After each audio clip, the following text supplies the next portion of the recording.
NBA from Memphis, the Grizzlies trading Desmond Bane to the Magic for Kentavious Caldwell-Pope and Cole Anthony and 4 unprotected first-round picks, which begs the question from the Windman, who had his fingers up in the air. What is the biggest question, Windy, coming out of this deal?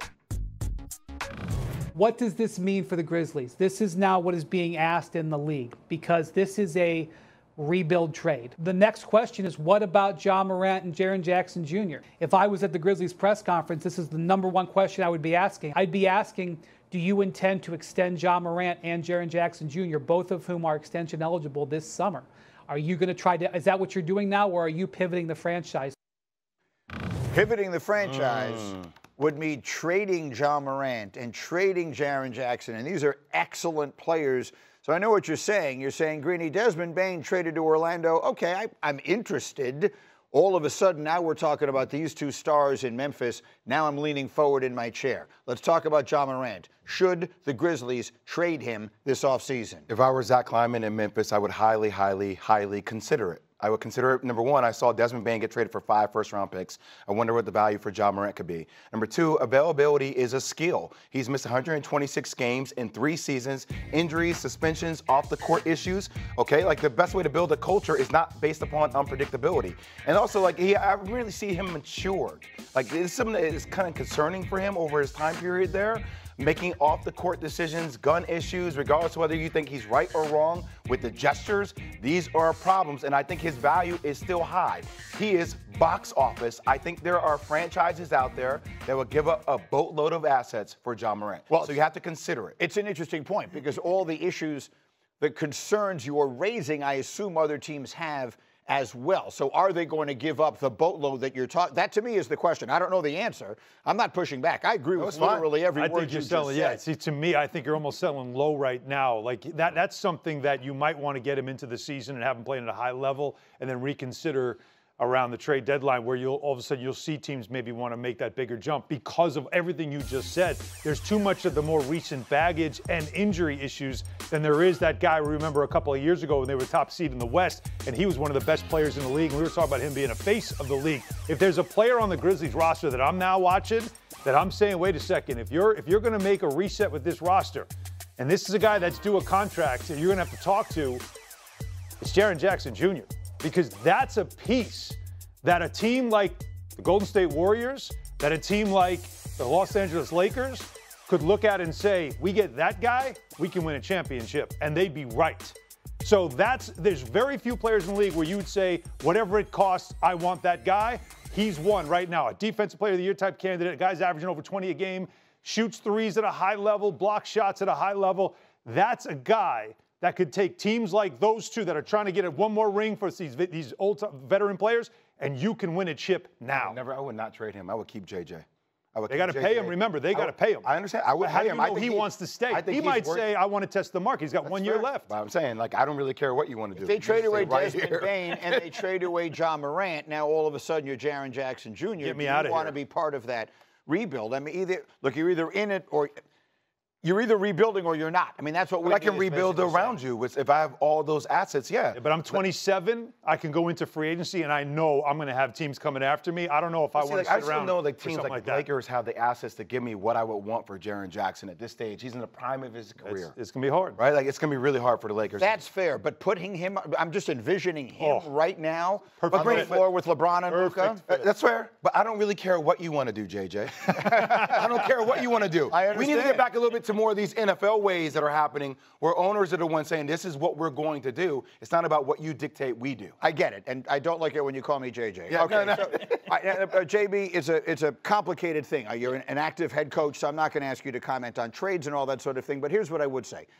And Alan sort of pointed it out. There was a moment in time when it felt like Ja Morant might be on the verge of becoming the biggest star in the league. We keep talking about who's the next face of the league going to be. 2-3 years ago, we thought it was going to be him. Just as a player, give me the scouting report. If you're playing them tonight, what are you telling your players about Ja Morant?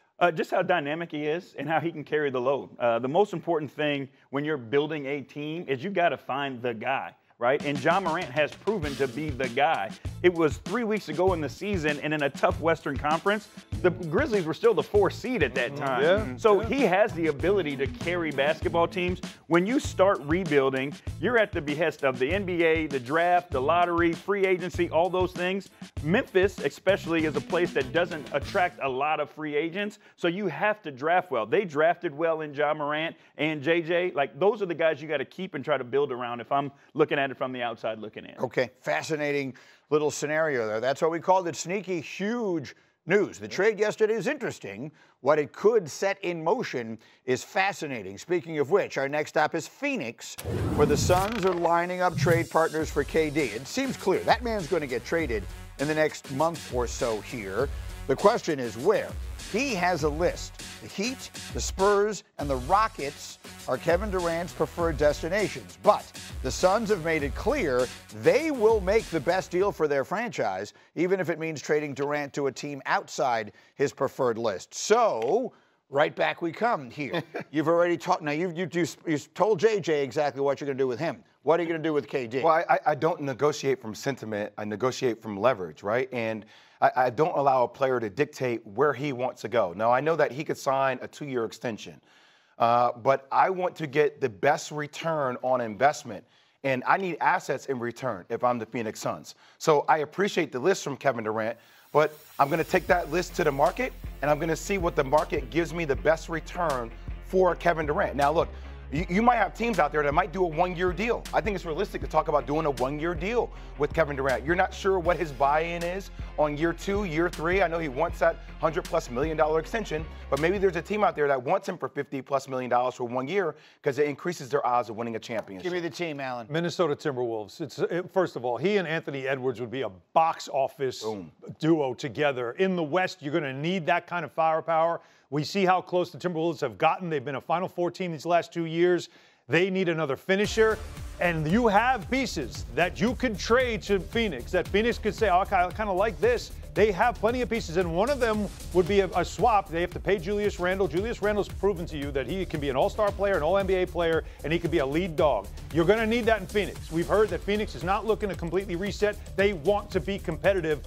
You're essentially getting a younger all-star for an older all-star. It makes sense for both levels. That also for the NBA would be a fantastic story to watch. Not knowing exactly what would be involved in the trade, I will continue saying the New York Knicks should be doing everything in their power to figure out a way to bring Kevin Durant. The New York Knicks, as currently constituted, and we're going to go into what Magic said about them and stuff like that as we continue, I do not believe they are a championship team.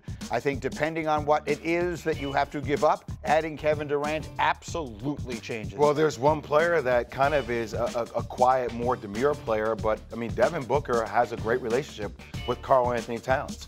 So if Devin Booker wants Karl Anthony Towns, Devin Booker has to state what he wants. Wow. You talking about Devin Booker in New York? No, he's talking about trading Karl Anthony Towns Devin Booker for Kevin Durant. That's what he's talking about. I thought you were telling the other way. No. JB was like, oh God, please don't let that happen. No. But no, yeah. You could do that trade. Phoenix, You could do, and then Karl Anthony Towns for Kevin Durant. You could do that because what happens is you have Mitchell Robinson at center, and you can put KD at the 4. You'd have 2 great scores, all that stuff. But you're also now taking away the continuity. You already got to get a new coach. Now you're going to change up a starting 5 once again as you're trying to be in a championship window. So there's a risk there, but I'm with you. I also look at things as box office as well. What will sell big? What would be huge? That is a gigantic story, having a megastar like KD playing at the Garden. I just don't think right now that's on the front burner for this Knicks team. The Knicks have been trying to get a megastar going back to LeBron's decision, right? Yeah. For 15 years. But not a 37-year-old. They fell into one. No, I get it. But, I mean, they sort of created one in Jalen Brunson. Yeah. If you put him on that level with the megastars of the league. They could finally get their guy. And even though he's 37, I come back to the coach in the scouting report, what is Kevin Durant now? When you're preparing your team, we're playing KD tonight, what is he now? He's one of the most efficient scorers in the league.